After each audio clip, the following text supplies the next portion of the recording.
Before we get into the tutorial proper, let's begin with a brief overview of the problems that we're looking at. We're discussing source journalist communications, where you have someone with information that they'd like to get to the journalist over here, but they have to transit the internet somehow, which is an untrusted environment, particularly for email, which is unencrypted by default. Any router you cross could be monitored by an intelligence agency or other adversary, a random hacker. So could any endpoints on the way there, a mail server or a service provider such as Gmail. And aside on that is if the journalist uses a webmail service personally, or it's provisioned by their company, that can be plain text. That email can always be retrieved later on via subpoena or some other mechanism, legal or illegal, instead of catching it during transit. So that's doubly dangerous than if it's on the journalist's home PC. But the solution to that is to actually encrypt the message. Now, one of the problems with encryption typically is requires a shared secret, a form of key or password that goes between the journalist and the source. But if the source sends an encrypted file across the internet to the journalist that says, hey, here's an encrypted file, the password is cheesecake, the internet's going to know the password was cheesecake in transit. So public key encryption, such as GPG, allows the journalist to publish a key that anyone can have based on the design of the algorithm, and it doesn't provide any advantage to the adversary, because the source actually has something called a private key of his own that the journalist doesn't need any knowledge of, that'll allow him to encrypt a message specifically to the journalist. He can then send his message that would look like this, which is obviously a bad idea, and make it look more like this. And then he'll send it across the internet along with a copy of his public key so the journalist can respond. And when it arrives at the journalist, he can decrypt it at his leisure, see exactly what he was saying, and it's entirely secure. With some of the typical algorithms like RSA that are used by GPG. They've run basically cracking challenges, a mathematical factorializing challenge since 1991. It ended in 2007 with no one who's actually claimed the prizes for key sizes that are commonly seen. And it has never been broken at typical key lengths, which means that over the course of the last 20 years, it's had an unbroken record of security success. It's been peer-reviewed by leading mathematicians, so that's a solid margin of security and reasonable to rely on that. You can still have problems with GPG if your certificate, if not your public key, but something paired with it called a private key, is lost, say at the airport security, GCHQ in the UK. Somebody takes your laptop, gains access to it, steals your certificate, and then they also compromise the passphrase, the password that you use to secure that certificate. Then they can read anything that was encrypted. But obviously that requires a lot more effort than simply monitoring everything that transits in clear text over the internet, or going up and knocking on Gmail's door and going, please turn over your documents regarding this person. So with that, let's continue on to the rest of the tutorial. Alright, so the first thing we're going to do is we're going to go to gpg4win.org. That's where we'll download the package. Click the big download button. Get the latest version. Right now it's in beta. There's a full installer and a signature. Click full install. You download this. I've already got a copy for the demo, but just click save file, wait for it to finish. Go to the location, and it'll be listed something like this. Double click it, grant it rights. And it's primarily going to be a next installer, but there are a couple gotchas. License, next. There are two agents for use, Cleopatra and GPA. GPA is unclicked by default. I would click GPA. Make sure you have both. The other one is GPG for Outlook. You don't need that unless you use Outlook. Designated path is next. This won't actually happen for you. I already have a copy installed, but you'll wait for it to install. After installation, click next.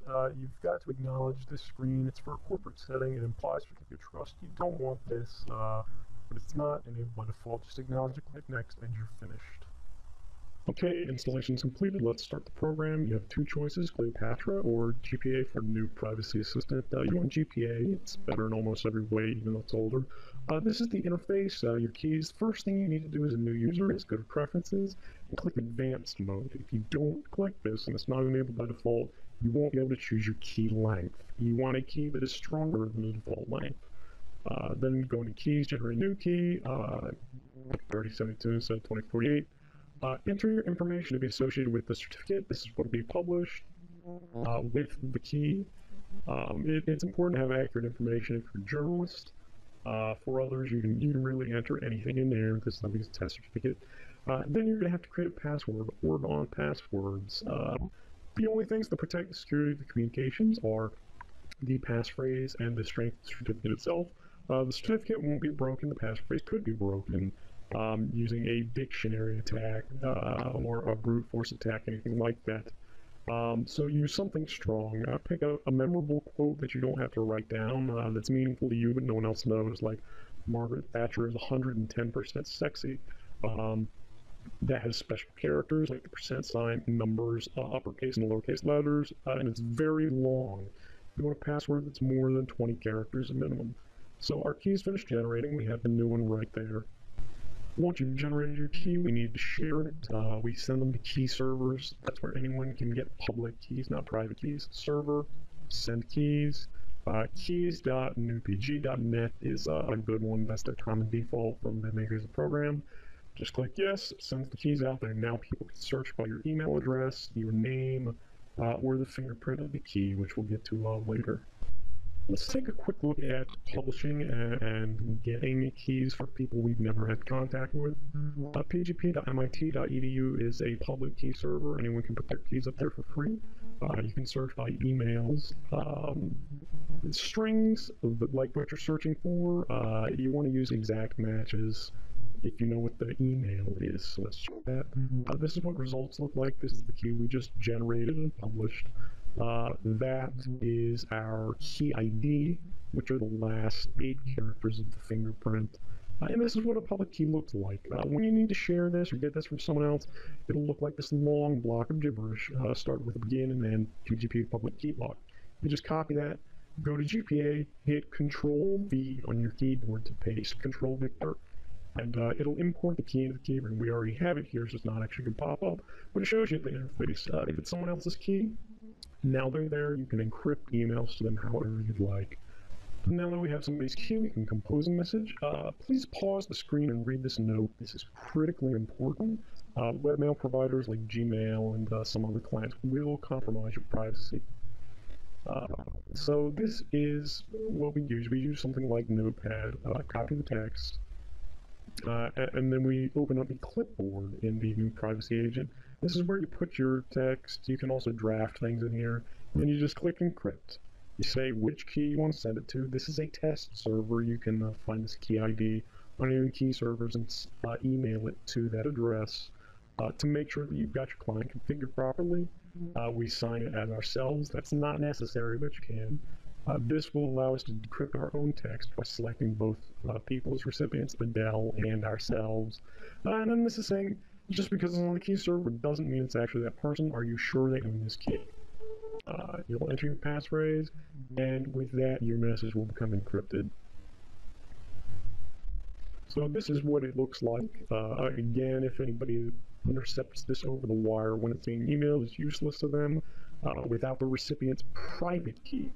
The public key is what you use for encryption as a sender.